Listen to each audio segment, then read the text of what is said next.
Nala has been pregnant for 2 years. She was a farmer's wife, young and strong. At first, her pregnancy was like every other. She woke up with sickness in the mornings. She craved roasted yam at night, and her skin glowed under the sun day. She counted the moons, waiting for the child. 9 months came and passed.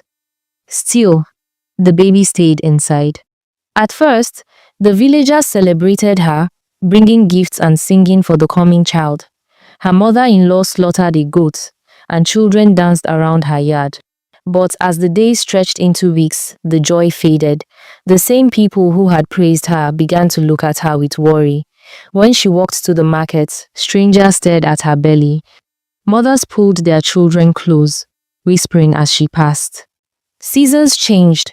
When the rains came, Nala struggled to bend and plant yams beside her husband. She tried, but her strength failed quickly. During harvest, she could only sit and watch, ashamed that she could not help.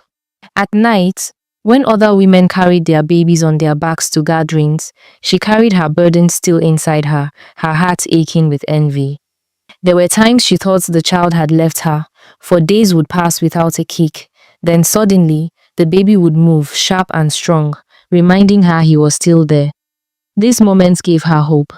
She told herself, this child is only waiting for his time. Some evenings, she joined the other women at the river to fetch water. They gossiped and laughed, but their voices always fell when they looked at her. One brave woman asked, "How long will this child hide?" Nala only smiled and said, "As long as he needs." But inside, she carried fear like a shadow.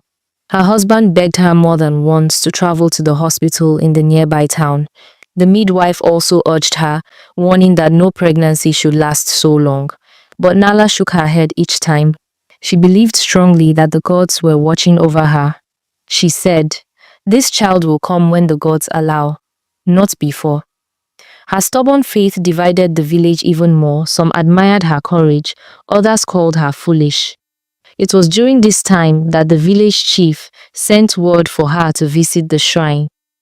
The priest examined her belly, muttering old chants. He sprinkled white chalk on her forehead and told her the gods were testing her patience.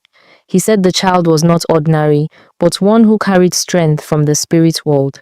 His words spread quickly, dividing the village further. Some now feared her, others respected her even more. Still, the moons kept passing. She grew tired, her back ached, her legs swelled, and sleep left her.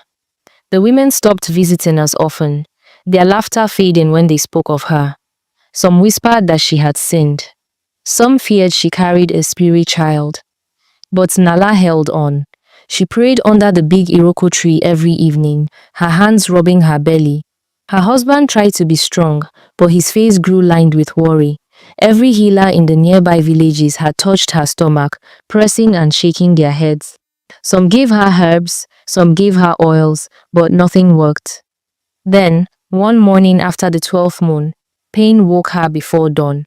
It was deep and heavy, like the weight of the earth pulling her down. She screamed until the whole compound gathered. The midwife rushed in, her old hands steady and firm. Hours passed. The sun climbed and fell. Finally, as the moon rose, a cry broke the silence. Nala's baby came at last. A boy, strong and alive, with a loud voice that filled the room. The people gasped and bowed their heads. Some said it was the longest pregnancy they had ever known. Others said the child had been waiting for his time. Nala only held him close, her tears wetting his small face. To her, he was not a curse, not a miracle, just her son, finally home. Nala's son was indeed not an ordinary child. The boy was named Fela, meaning the heart of goodness. From the day he was born, the people called him the child who waited. He grew fast, strong, and different. As a toddler, he rarely cried. He would sit under the Iroko tree where his mother once prayed, staring at the wind like he could see things others could not. When he turned 5, strange things began to happen around him. If he laughed, the goats would start bleating loudly in the yard. If he frowned, the wind would rise suddenly and blow dust into people's eyes. Some said he carried the strength of the gods. Others whispered that he was still half spirit. But Nala only smiled when people spoke. She raised him with love and patience. She taught him to greet elders, to share food, and to never raise his hand in anger. She told him stories of his birth and how she had carried him for 2 years. "You are not like others," she would say, "so walk gently in this world." Fela grew into a tall, quiet young man. His father taught him to farm, and soon their land began to yield more than ever before.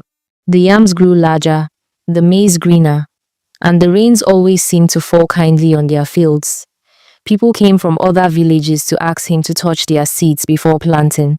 They said anything Fela blessed would grow, but not everyone was pleased. Some elders began to fear his power. They said no human should have such a gift. One day, when the harvest was richer than ever, a rumor spread that Fela had made a secret pact with spirits. The chief summoned him to the shrine, just as his mother had once been called. The priest asked him, "What power do you use to make your farm so fruitful?" Fela bowed his head and said, "Only the strength my mother gave me and the kindness of the earth." The priest stared for a long time, then he nodded slowly. "The gods have marked you," he said, "but your heart will decide if you bring blessing or curse." Years passed. Fela married, and his fame grew beyond the village. He began to travel to nearby towns, teaching farmers how to care for the land. Wherever he went, crops flourished. He refused gifts of wealth and chose to live simply, close to his people.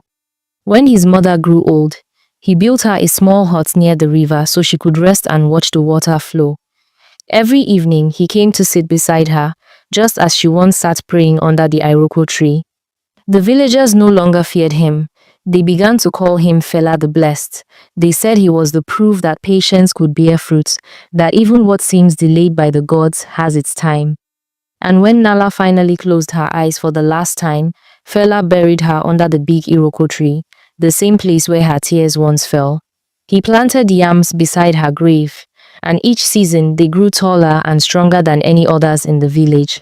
People said her spirit still watched over him, whispering through the leaves, reminding everyone that what waits longest often shines the brightest.